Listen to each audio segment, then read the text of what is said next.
बिस्मिल्लाहिर्रहमानिर्रहीम। नबी अल्लाह दे नेक बंदे हो, मैं एक छोटा जिहा नुस्खा तुहानूं दस्सण लगा। जिस बंदे दी नाली सड़दी रहिंदी है, गलत डकार आउंदे आ, फिर जदों रोटी खा लैंदा अंदर अग लग जाती है, तनाव पैदा हो जाता है।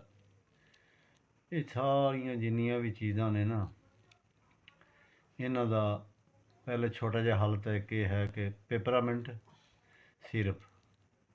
पेपरमिंट एक चमची शाम नूं रोटी खाने तो बाद, एक सुबह। ये बाकी कुछ मसला तो अल्लाह ताला इहदे नाल ही हल कर देगा। जिहड़ी आ सड़ कदे कदे नाली दे अंदर जलन रहिंदी है, डकार आउणे, अंदर सड़ जाना, इहदे नाल ही इंशाअल्लाह हुण खैर हो जाएगी। अगर यह नहीं हो मतलब सूत आया, मैदा भी नहीं सही होया तो जलन भी सही नहीं हुई, तो फिर इहदा हल एक होर है। तुसीं हल्दी लै लो, चंगी सोहनी हल्दी, हिंदुस्तानी हल्दी, उसनूं धो के सुका लो, धो के सुका के ते पीस के ग्राइंड कर लो बरीक सुरमे तरह।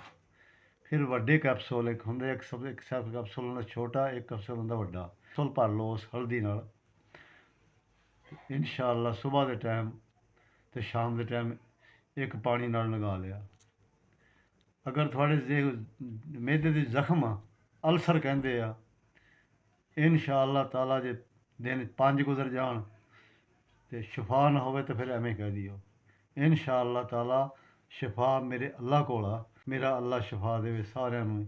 ਤੇ ਬਹੁਤੇ चैक, ਬਹੁਤੀਆਂ दवाइयां ਉਹ जे कोई मर्ज ਹੁੰਦੀ उसनूं ਵਧਾ ਵਧਾ के मौत के करीब कर दिंदे। बाकी बचो, देसी दूसी कर लिया करो। अगर कैप्सूल नहीं मिलते तो चौथा हिस्सा चमची का वो तुसी वैसे चमची नाल भी लै सकते हैं।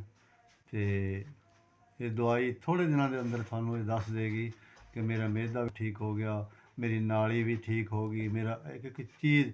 लेकिन यकीन की गल है, फिर असी पैसे लगते तो ठंड चंगी पै जाती है। जिहड़ा मुफ्ती के काम होंगे ना, ये नज़रअंदाज कर दिंदा बंदा। बेकदरा है ना, शुकरा भी है नाले। वो अपने आप रब का शुक्र नहीं करता, बंदे का तो उन्हें करना ही कि हर चीज़ नूं एवें नहीं समझदा हुंदा।